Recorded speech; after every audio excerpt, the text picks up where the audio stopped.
Hello everyone, I'm Jack Fisher and welcome to my world. And in this video, I want to talk about power.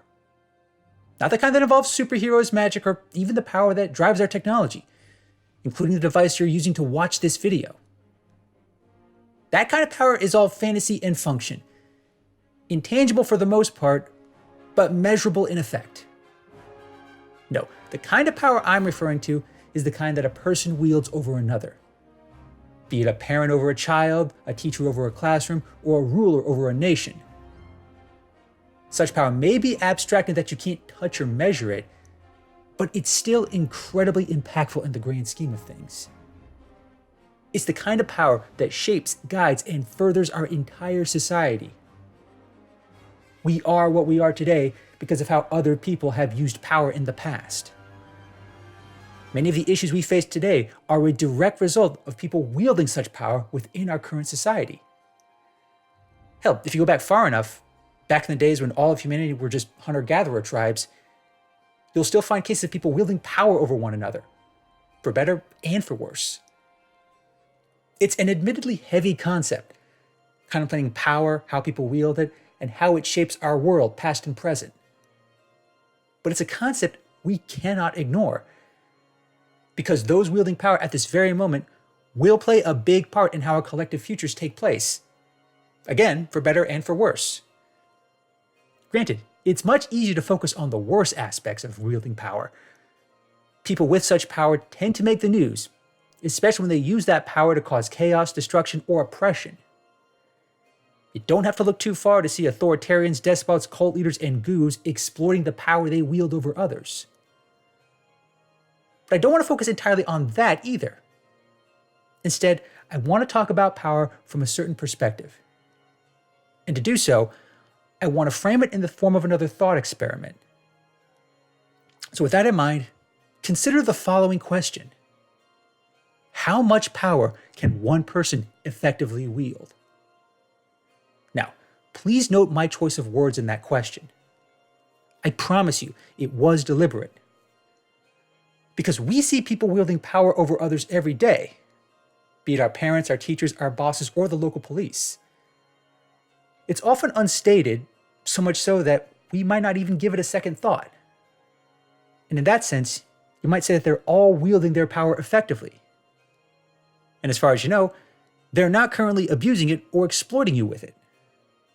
But at the same time, I imagine everyone watching this video has encountered someone who has not wielded power responsibly. Maybe you had a micromanaging boss who disciplined you for yawning too much on the job. Maybe you had an uptight teacher who would yell at someone for not sitting up straight. Or maybe you encountered a police officer who took full advantage of their authority to harass you. These are all cases of abusive, irresponsible uses of power. Some are much more egregious than others. There is a big difference between a cop that willingly runs a red light with impunity and a cult leader who forces all adherents to drink poisonous fruit juice. But the methods and dynamics are still similar for the most part. These terrible acts can only be committed by people in positions of power. Whether they sought that power or simply inherited it, the process is still the same. They had influence over the agency of others, and they used it for their own selfish ends. But when it comes to the scope of these abuses, most are fairly limited. Like I said earlier, there have been various power dynamics throughout human history, long before the rise of modern civilization. And even if our current civilization collapsed, new power dynamics would emerge. It's just a byproduct of humans being inherently tribal. Forming functional groups and coordinating within those groups is a big reason why we're such a successful species to begin with. However, when you get to certain points with power, when you go beyond tribes, communities, or social groups, that's when the stakes get much higher, along with the potential for abuses. And it's here where I want to share what prompted me to pose this thought experiment in the first place. In an earlier video, I cited George Orwell's 1984 as one of my favorite novels. To date, it's still one of the most influential books I've ever read. It did a lot to shape my understanding of power, politics, and people. And a big part of what made that book so profound to me was how it framed power, especially when taken to the utmost extreme. In the deeply dystopian world of 1984, there is no ambiguity when it comes to who wields all the authority. Everything, and I mean that in a very literal sense, is controlled by the party INGSOC. Big Brother might be the figurehead, but INGSOC is the true arbiter. They're the ones shaping and policing thoughts. They're the ones establishing what the facts are and what is real. They're the ones shaping the future, however bleak it might be. That level of authoritarianism is hard for most people to contemplate outside of places like North Korea. But what always stood out to me personally was why such power was sought in the first place. And in the book, it wasn't until the end that we got a clear answer.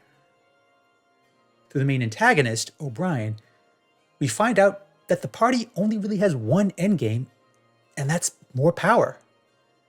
That's also the endgame of the two vast superstates in the world of 1984, East Asia and Eurasia. They may say they're seeking to preserve the revolution, whatever that might entail. They may say they're preserving traditional values or progressing society. But whatever they call it, it's merely a cover. At the end of the day, the goal of people seeking power is always more power. It's not the means, it's the end. It even goes beyond staying in power or preserving the status quo. O'Brien tells the main protagonist, Winston, that the pursuit extends to the individuals themselves. They don't just want obedience. They don't just want loyalty. They want every thought, feeling, action, and sensation to be theirs, to shape, to mold, and to guide as they see fit. There can be no ambiguity. It has to be absolute. And in the end, when Winston ultimately declares his love for Big Brother, we see just how effective this effort can be.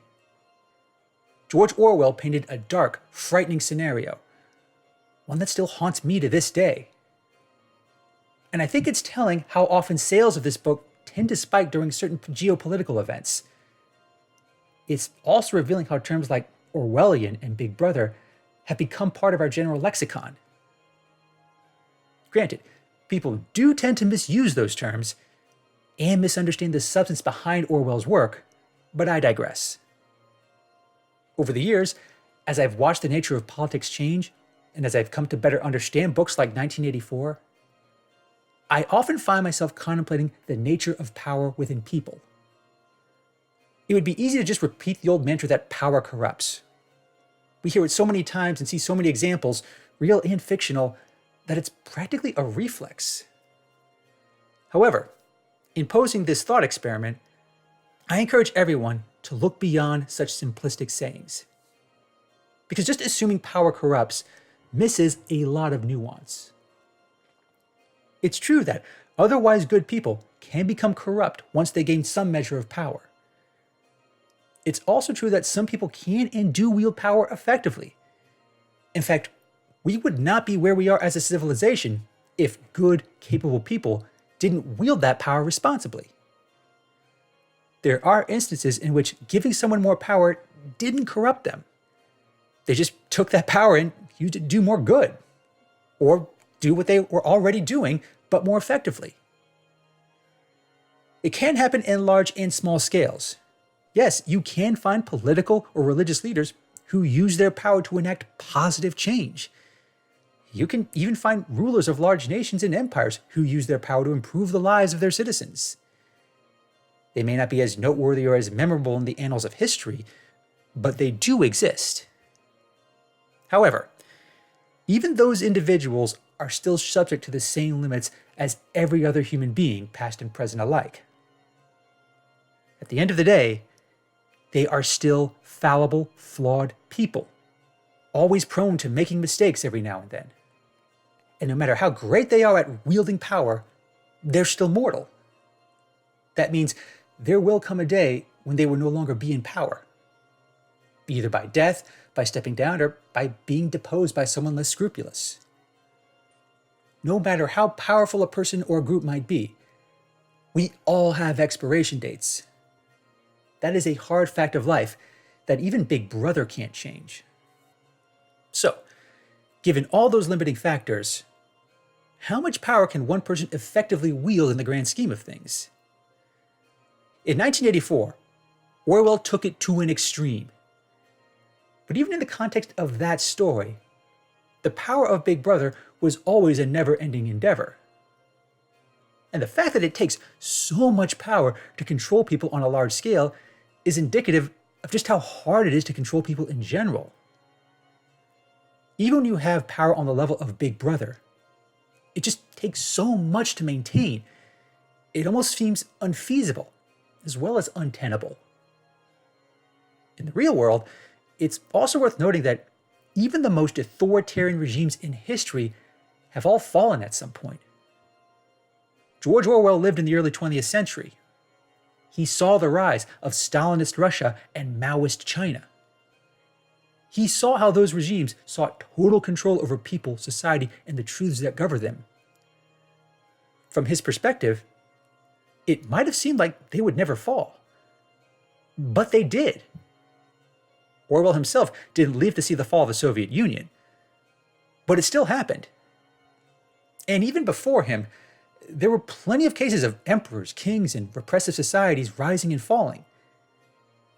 Even in cases when they wielded absolute power on the level of any despot, they could only be so effective. The society they created still fell, and they themselves were still subject to human frailties. Despite that imperfect track record, people today still seek power, be it social, political, or cultural.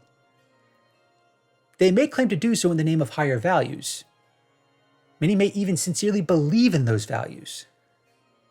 But once they gain a certain level of power, the dynamics change, and new complications are bound to arise. Coming back to the thought experiment, I ask you to contemplate those dynamics and their many limits. Think about it on both large and small scales, on the level of national leaders, or something as simple as a family unit. It might even be helpful to wonder how many people one person can effectively have power over before those dynamics come into play. Because remember, we are a tribal species. We're inclined to form groups, teams, and societies. Do you believe it stops at Dunbar's number, the hypothetical limit on which a group of humans can function? Or maybe you can go further than that.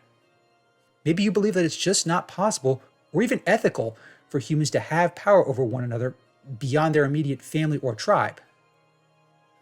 But if so, then how do we go about managing civilization on the level that we've created? Is it even possible to craft a better, more tenable power structure at this point? These are all deep questions that I'm sure will complicate this thought experiment. But sometimes that's unavoidable when dealing with a concept like this. But that's exactly why we should contemplate such questions. Because it's only when we stop thinking that we fail to understand how, why, and who wields power over us. And if we don't understand it, then what hope do we have against those who would use such power to exploit us? Thanks for watching, everyone, and thanks for joining me in my world. Please remember to like, comment, and subscribe, and stay tuned for more engaging thought experiments. Until next time, take care and stay safe.